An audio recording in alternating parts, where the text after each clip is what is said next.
Yeah, good day, everybody, and welcome to another exciting learning moment in our audio engineering course. We are going to be talking about audio signal and audio signal measurement and operating levels. Now, before we go into remeasurement, let us look at why do we need to actually send signal or information from one equipment to the other. We call it transmission goals. Now, transmission is the conveyance of a waveform from one place to another. That is the movement of one goal to another. So the quality of the transmission is judged by how accurately it tracks the original waveform. So this is what we have been talking about when we talk about analog inputting and digital inputting in our digital audio technology. That is, how does analog move or come about their original quality signal, and how does digital devices also determine their quality? So we talk about that. So that quality that we are talking about needs to move to transport from one device to another. That's what we call the transmission goal. We need quality signal to move from one equipment to another. So we capture the original acoustic or electronic waveform with the intent of eventually reconstituting it into an acoustic waveform for delivery to our ears. I mean, you can understand that when you refer to conceptual model of what? Of a sound system that we've done earlier on. Our main study or transmission part, we look at three modes of transmission. So we look at three modes of transmission. The first one is line level electronics. That is our equipment. All our electronic equipment, the operator, they have line level electronics. That is, their own transmission is what is on line level. Then we have loudspeaker level electronic, all the loudspeaker level electronic, from power amplifier to what? To loudspeaker. And from the loudspeaker then to the sound to the space, which is called the acoustic. Those are the, we only have the acoustic to the microphone. That is the beginning. And you still have to do what? Mic level transmission in that. So if any link in the transmission chain fail, then our mission fails.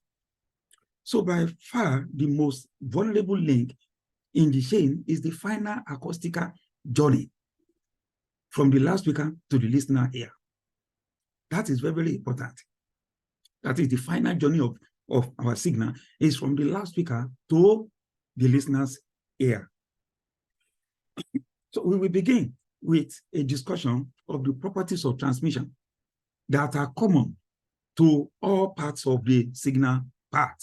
Again, we understand the type of signal transmission that three modes of signal transmission we're talking about now, and we want to go that now into full. Now, transmission flow from signal source to the listener. That is from the source, from the beginning to the end. All transmission require a medium. That is one thing. That is the entity through which it passes from point to point, made of molecules or electrons. When you're talking of molecules or electrons, you want to understand that now, from the source of the vibration of sound wave, there is the displacement of air molecules. So it is the wave that do the transmission. And from the microphone, when it converted to what? Electrical signal, then it is electron that moves within from point to point. In our case, the primary media are wire electronics. They are wires, both internal and external. They are wire. And also air, that is acoustics. But there are internal media as well, such as magnetic and mechanical. That is the storage. So the process of transferring the audio energy between media is known as transduction. We already know about transduction from sound, but there's another transduction again. That is, from the tape that you have stored your analog signal into, when you want to actually play back, there's going to be another transduction from the tape to electrical signal. Also from your digital media, that is from the CD or your hard drive, when you want to actually listen to it, there's going to be a conversion.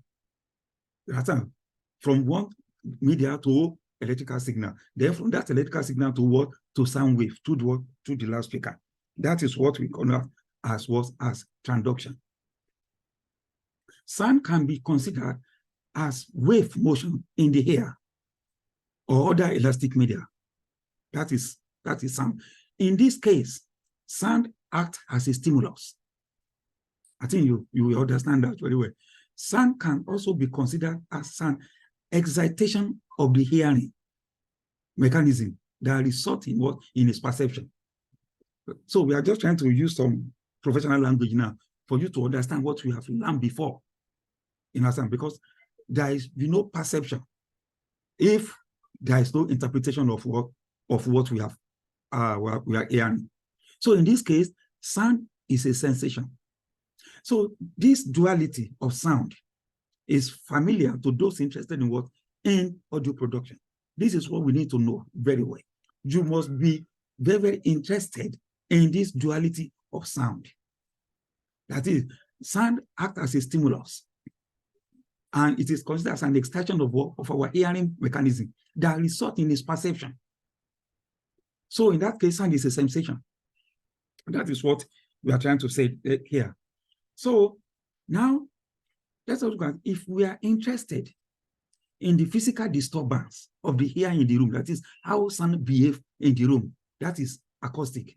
It is the problem of fixes. You know, in fixes, that is why the acoustic is called. That's why they study acoustic very much. But if we are interested in how that disturbance is perceived by a person listening to that room, then psychoacoustic method must be used. So majorly, our tools to evaluate quality sound output of our system is psychoacoustics. That is, the psychoacoustics is that the perception of sound wave within a space. That is what we must use very well. In fact, if you are measuring sound, the last measurement we are going to do is going to be our hearing, and we have to use psychoacoustic. We don't hear sound in isolation. As we hear sound, we don't hear them in isolation. The space must also be included, and that is what we call psychoacoustic. And the effect that it has on, that is what we call psychology of acoustics. That means psychoacoustic. In that manner, we move on. Now let us know signals and measurement.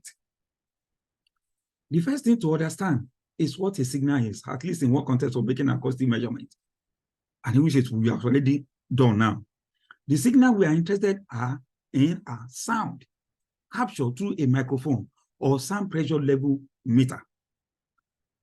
That is the sound we are actually, if we really wanted to measure it, from the measure, the first thing we are going to do is capture a sound through what? Through microphone or through SPL, sound pressure level meter. Understand? Let's look at how it is. Now, from acoustic sound to electrical signal, that is the first thing we are going to do. From acoustic to electrical signal, that is the first conversion. In order to be able to measure, manipulate, or describe sound, we generally convert it from an acoustic to an electrical signal. Without that, we cannot do all this measurement. Yeah, as you are going, the only thing you can do, you can only feel amplitude in your hearing, but you cannot actually give accurate figure to it unless it is being captured. So sound exists in purely acoustical terms as pressure variation primarily in the air. So by using appropriate transducers such as microphone, we transform this, that is the pressure variation, into variations in current and voltage. That is where the measurement comes in, because we can actually measure it in current or voltage. If we wish to record the sound, we then convert this electrical variation into another form, such as magnetic traces on audio tape or numerical digits on digital devices, which we have to go to do measurement also for it. So today, we mostly convert the sound into sequences of numerical value, as in the case with digital technology. So computer technology can absolutely be used to save or process these values, just like our digital mixers and the rest, which presumably will end up as acoustic information again at a later stage. The reason why is that we cannot actually perceive it until it is compatible to acoustic now at a later stage. We can hear them, that we can hear it in that manner. So those are the areas we are just talking about stages that we can measure signals. You can measure signal acoustically. You measure it when it is what? When it is on electrical or current or voltages. Thank you very much for listening. If you really wanted to know more about our courses and to become a professional audio engineer and certified audio engineer, then call this number on your screen. Thank you very much.